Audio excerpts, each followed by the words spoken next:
Qué gusto estar una vez más con ustedes. Hay algún tema que vamos a tratar hoy que a veces nunca estamos conformes. Que si hay mucho frío, nos quejamos, si hay mucho calor, igual nos quejamos. Pero actualmente estamos pasando por una etapa de muchísimo calor.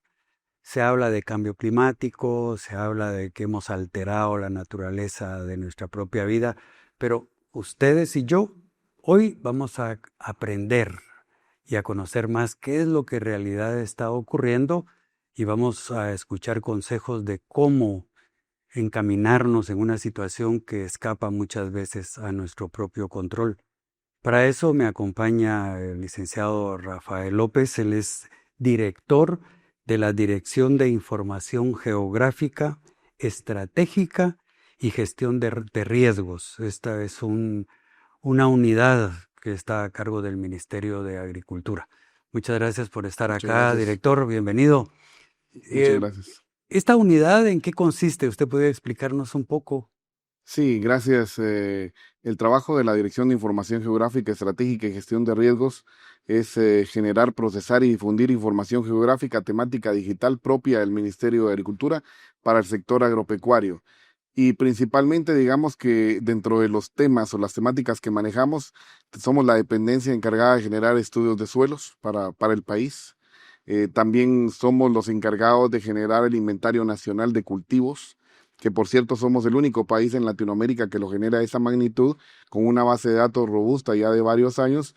También somos quienes tenemos el laboratorio de información geográfica para generar información geográfica con sistemas de información que se ha desarrollado ya por varios años y estamos principalmente ahora desarrollando un tema que ha sido una necesidad. Digamos que a partir del año 2020 tuvimos a ETA y OTA y como parte de eso el Ministerio de Agricultura desarrolló su capacidad de generar información agroclimática, generar acciones anticipatorias, desarrollarse un poco más en la gestión de riesgos. Y eso es todo lo que el tema que genera esta dirección, principalmente digamos que convirtiendo todo eso en información estratégica técnica para la toma de decisiones, que es muy importante, y para emitir recomendaciones, digamos, a la población, ya después de procesar lo que dice la ciencia, convertirlo en recomendaciones prácticas para que sirvan ante las incidencias del clima como nos afrontamos también. ¿Qué es el fenómeno del niño y cómo nos afecta? Bueno, recordemos que en el caso del fenómeno del niño, tal vez voy a regresar un poquito al año 2023, que es el suceso más cercano que podemos tener. Recordemos las altas temperaturas, convirtiendo el fenómeno del niño. Prácticamente no es solamente el tema de que se calentó el mar, como se pone el tema de que si sobrepasa de 30 y de tantos grados, por ejemplo, el caso del ser humano tiene la temperatura normal, son 37 grados. Nos pasamos uno y entonces ya tenemos fiebre. Lo mismo pasa con el fenómeno del niño, cuando hay un sobrecalentamiento que provoca que el océano del Pacífico también se eleve más de la temperatura normal, tiene muchas consecuencias. Prácticamente recordemos, empezando en el mar, los peces son afectados por la alta temperatura y a veces tienen que migrar. Y por ende, pues los humanos somos los afectados porque los peces se alejan de las costas, que es donde los necesitamos. Tenemos una actividad en el 2023, detectamos algo entre lo atípico en el fenómeno del niño. Fue el caso de tener territorios que tenían afectación por déficit hídrico. En el caso de la parte agrícola nos provoca de sequía agrícola, la afectación a los cultivos, pero también tuvimos la particularidad de tener territorios que tenían sequía agrícola y tenían también exceso de lluvia. Entonces es un fenómeno un poquito complicado de entender al principio. Ah, El hecho de tener las dos afectaciones al mismo tiempo, tener una lluvia que se espera para toda la semana, pero que se desate en una sola tarde y todo el resto de la semana ya no llueva. Entonces ese tipo de incidencias es lo que conlleva el fenómeno del niño, tener afectaciones de ese tipo, de esa normalidad, digamos que desconfigura totalmente lo que tenemos. La famosa pregunta para los agricultores en mayo, ¿cuándo sembrar? El problema es que el famoso mes de mayo tan esperado ahora se corre. Entonces prácticamente esas desconfiguraciones que estamos mencionando, el estrés térmico que le provoca a las plantas, el estrés hídrico con esas lluvias torrenciales que hemos mencionado, eh, es parte de las características de un fenómeno del niño que también nosotros tenemos que enfrentar. Por eso mencionaba como una lección aprendida del 2023 para poder entender un poquito lo que venimos desarrollando en el 2026, Que recordemos que algo que hemos entendido es que el fenómeno del Niño, para que se oficialice, hay ciertas categorías técnicas para poder llegar a la etapa de que se oficialice.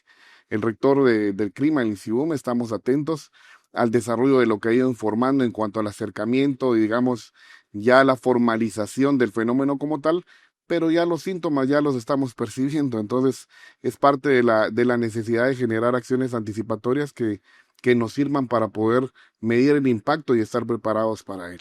Creo que generalmente mayo es un mes que empieza el invierno. Ahorita estamos bajo este fenómeno del Niño. ¿Qué recomendaciones ustedes están brindando a la población? Bueno, estamos mencionando principalmente entender. A nivel Centroamérica, el Foro Climático Centroamericano, el cual nuestro rector de clima nos representa, emiten un análisis climático trimestral. En este momento estamos en el climático trimestral oficial, mayo, junio, julio. En ese se establece con certeza, digamos, la posición de cómo estamos y qué es lo que vemos en estos 3 meses. Alta temperatura. Alta temperatura. Y en este caso, paralelo a eso, es que sí hay lluvias en parte de territorios del país, pero con esa característica que son lluvias, o son muy torrenciales y muy corta duración, o son solamente una muestra de la lluvia, o sea que no podemos determinar si es una lluvia normal. La distribución de lluvia en la práctica no es pareja, tampoco no es una regadera pareja que tenemos en el país. Entonces la recomendación que hemos estado dando es aprovechar, ya que en mayo está empezando paulatinamente en las zonas a establecerse la temporada lluviosa como tal la necesitamos, aprovechar el tiempo de lluvia para hacer captación de agua, hacer el aprovechamiento de esto para aprovechar las semanas que tengamos agua, acercándonos a las semanas que ya no tengamos agua. El ICIU me ha dicho que ya en el mes de junio hay posibilidades que no terminemos junio y ya tengamos la presencia de la canícula. La canícula es la disminución de las lluvias, entonces prácticamente eso se agrava más el asunto porque tenemos la alta temperatura que persistirá, pero también tenemos la posibilidad que después de unas semanas, ya en junio, tengamos el establecimiento de una canícula, la cual nos lleva varios días sin lluvia. Entonces, eso, el escenario lo vuelve un poquito más difícil de enfrentar. Entonces, estamos emitiendo recomendaciones. Tenemos en el país algo positivo para Guatemala. En Latinoamérica somos uno de los pocos países que sí tienen mesas técnicas agroclimáticas que cubren el 100% del territorio. Y que no, en otros países, por ejemplo, una mesa técnica agroclimática se desarrolla cuando la comunidad local la demanda. En este caso, el Ministerio de Agricultura ha participado activamente ya por un tiempo, digamos un lapso de 5 años permanente en las mesas, y ahora con el fortalecimiento actual que tenemos, podemos dar más visibilidad a la información, recomendaciones que hemos dado a nivel nacional a través de los boletines que emitimos o a nivel departamental, el promover, digamos, esa capacidad de que ellos generen sus propios boletines locales. Se ha estado distribuyendo recomendaciones para hablar de la captación de agua, también estar listos para los encharcamientos que pueden ocurrir por esas lluvias violentas que también ocurren, que son de corta duración, que lo que ocurre es que prácticamente a los cultivos los pone también en jaque, digamos, en cuanto a esto, porque cuando hablamos del estrés vegetal, yo lo comparo mucho con el estrés de un humano, o sea, tenemos cierto grado de aguantar el estrés, pero hay un momento en que ya no vamos a soportar, ¿verdad? Es lo que le ocurre a las plantas también. Estas recomendaciones que han dado, básicamente, ¿a dónde están enfocadas? Están enfocadas principalmente para los agricultores. Y para los agricultores, digamos que, por supuesto, las mesas técnicas agroclimáticas van enfocadas, digamos, a todos los niveles, porque recordemos que en Guatemala hay fortalezas. Tenemos un sistema nacional de la Coordinadora Nacional para la Reducción de Desastres, en el cual se establece un sistema de gestión de riesgos nacional, en el cual, por supuesto, todas las entidades del Estado estamos interconectadas con un plan nacional de respuesta. Y el Ministerio de Agricultura tiene un plan institucional de respuesta. Y el Plan Nacional de Respuesta establece que todas las dependencias del Estado debemos de tener un PIR, un Plan Institucional de Respuesta. Entonces, las recomendaciones nuestras van dirigidas, en el caso de las mesas técnicas agroclimáticas, van dirigidas a toda la localidad. Si nos reunimos con un departamento, el mensaje es para todas las autoridades locales, el mensaje es para los productores, el mensaje es para los agricultores. En el caso de los boletines nacionales que hacemos, es un lenguaje en el cual, pues claro, un estudiante le va a servir de mucho la teoría, pero un agricultor le va a servir para su trabajo y para su producción. Entonces tenemos que ir bajando el lenguaje técnico a darlo de una manera, está bien técnica, pero digamos en un lenguaje coloquial en el cual nos entendamos. Y esos son los puntos de encuentro que hemos estado analizando, como hablar, digamos, de la ciencia, pero sin tanto hablar en el término ciencia, porque recordemos que queremos ayudar también a las personas. Tenemos muchos agricultores que quizás no han utilizado tecnología, pero saben mucho de técnicas de trabajo, saben mucho por costumbre, por tradición. Entonces hay que saber combinar esa capacidad que tenemos más la experiencia que tiene el agricultor. Entonces las recomendaciones van a ese nivel, a un nivel técnico, pero también un nivel que queremos llegar a todos para que sea de utilidad la información. La sequía, que este fenómeno que nos está afectando va a tener consecuencias en la agricultura, pero también esta sequía, ahí, ¿qué podríamos hacer? Bueno, recordemos que en el caso nuestro como Ministerio de Agricultura, la sequía podemos decir que es la ausencia del agua. Claro. No tenemos agua, no hay lluvia. Pero cuando decimos sequía agrícola, eso es diferente, porque es cuando ya empezamos a ver visible la afectación y el daño en los cultivos. Digamos la diferencia, voy a mencionar algo interesante en eso que usted decía. Eh, Cuando vemos las noticias, voy a regresar al año 2020, un ETA y OTA. Las noticias, digamos que es más fácil transmitir una noticia cuando vemos los anegamientos, vemos los excesos de lluvia. La lluvia es escandalosa, por eso un fenómeno del niño es escandaloso, eso es lo que se menciona, un fenómeno de la niña, perdón, es prácticamente. Pero el fenómeno del niño, al menos para nuestro territorio, porque este fenómeno, la verdad que es un poquito complicado cuando se explica. En este momento, por ejemplo, Centroamérica, fenómeno del niño es alta temperatura. Suramérica es baja temperatura y es el mismo fenómeno. Es baja temperatura y es exceso de lluvia. Entonces, digamos que en el mismo Latinoamérica, digamos en los términos técnicos, allá es exceso de lluvia, aquí es sequía. Y es el mismo fenómeno. O sea, nos produce dos cosas diferentes. Pero digamos que la sequía, ¿qué es lo que ha ocurrido? Es un fenómeno, es como una enfermedad silenciosa que no se ve, pero se siente. Entonces, ¿qué ha pasado en los datos que generamos de daños? Resulta que la lluvia recibió muchas noticias, pero la sequía casi no hablamos. Pero este año, como ya nos está afectando a Sí. los humanos también por la sensibilidad que la sentimos, entonces ya empezamos a percibirla. Entonces, digamos que cuando hay años normales, también ha habido sequía, pero no nos damos cuenta. O sea, hay un cierto grado de tolerancia. Entonces, sí es un fenómeno que sí nos afecta y que muchas veces no nos damos cuenta. Pero claro, cuando hay un fenómeno como el de este año 2026 o el 2023, pues sin ninguna falta, sí va a ser muy visible para todos. Bueno, estamos hablando del tema del clima, del fenómeno del niño, de la sequía. Vamos a hacer una breve pausa y regresamos en un momento.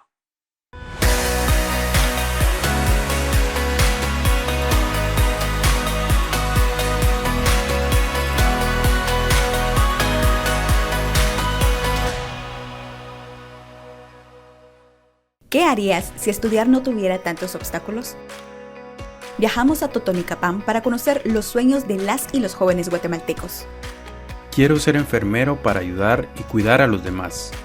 Quiero apoyar a mi comunidad con mis conocimientos obtenidos y lograr salir adelante como persona.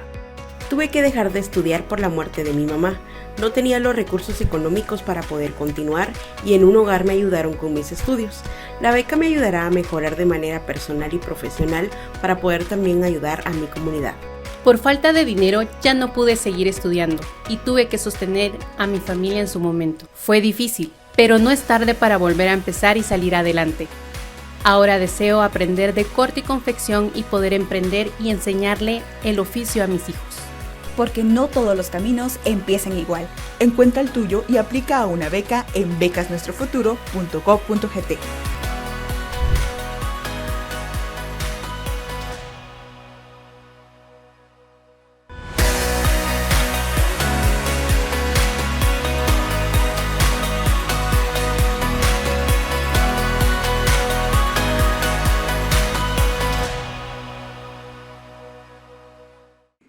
Bueno, ahora ya sabemos por qué no hay lluvia, ¿verdad? Este fenómeno del niño está por ahí, pero se están buscando soluciones porque los agricultores, los ganaderos sufren y al final nosotros acá también tenemos esta situación tan problemática. Director, ¿Qué se está haciendo de parte del gobierno para enfrentar esta situación? Consideramos muy relevante que, digamos que este año 2026 ha sonado mucho, el gobierno ha impulsado mucho el tema de acciones anticipatorias. El Ministerio de Agricultura, nuestra ministra de Agricultura, ha impulsado mucho acciones que tengan el objetivo de verdad de ser preventivos y no reactivos. Y por eso principalmente uno de los temas relevantes que se hicieron en el Ministerio fue la renovación prácticamente de nuestro comité de emergencia, en el cual varias de las dependencias estratégicas del Ministerio nos unimos para trabajar en conjunto con los viceministros y principalmente con la dirección de nuestra ministra para poder hacer análisis sobre esta situación. Digamos, cuando hablamos de los fenómenos agroclimáticos, acordémonos que estamos hablando de vientos fuertes, estamos hablando de excesos de lluvia, estamos hablando de sistemas tropicales, huracanes que pueden, tormentas o depresiones tropicales, pero en este caso estamos en el canal de sequía, digamos 2026 si lo queremos ver, altas temperaturas, pero digamos cada momento tiene su sección. Tenemos trabajo para todo el año, eso no hay problema, pero digamos que ha sido muy positivo el ver un comité de emergencia funcional que toma decisiones estratégicas.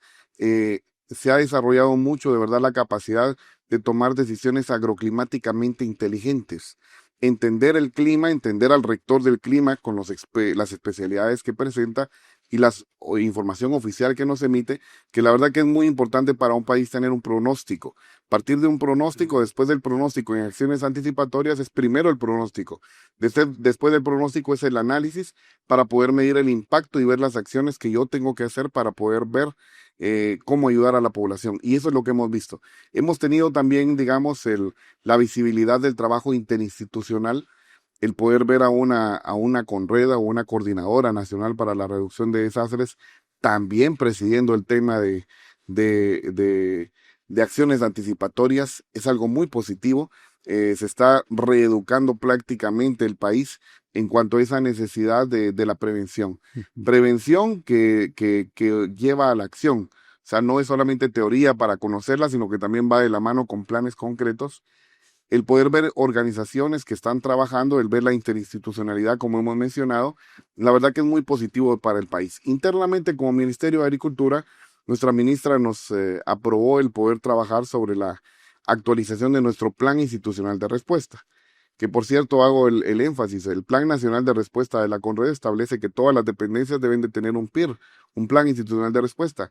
Nosotros como ministerio somos una de las dependencias, tal vez me atrevería a decir que somos los únicos, todavía no conozco a otro, que tienen un plan institucional de respuesta actualizado con acciones anticipatorias.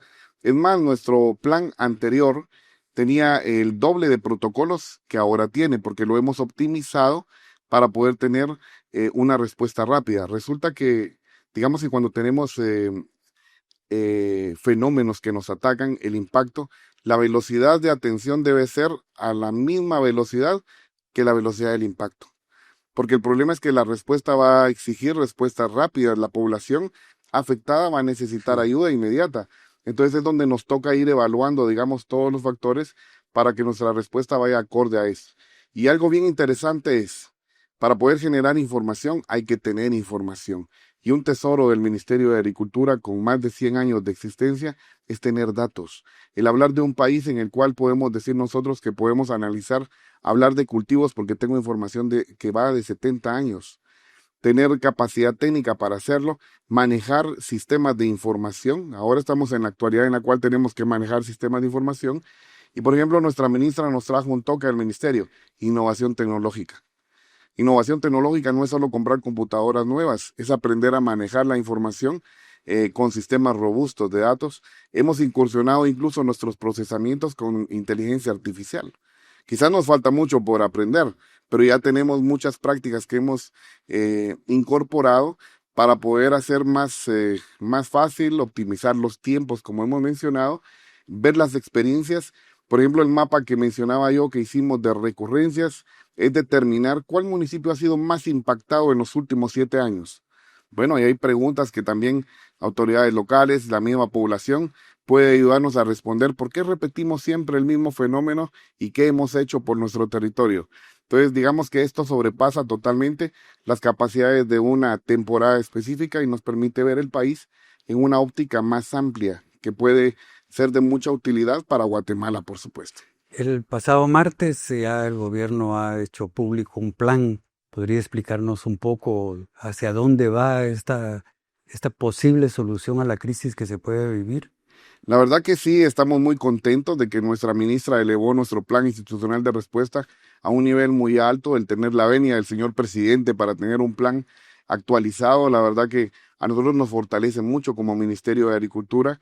Dentro de las normas o el acuerdo ministerial establecido dice que en el tema de emergencias todo el Ministerio de Agricultura tiene que estar apresto al llamado. Ahí sí que no somos militares, pero es un término que también a nosotros nos aplica para entender que si estamos en un año en el cual tenemos un fenómeno activo, todos tenemos que estar alertas y atender y apoyar.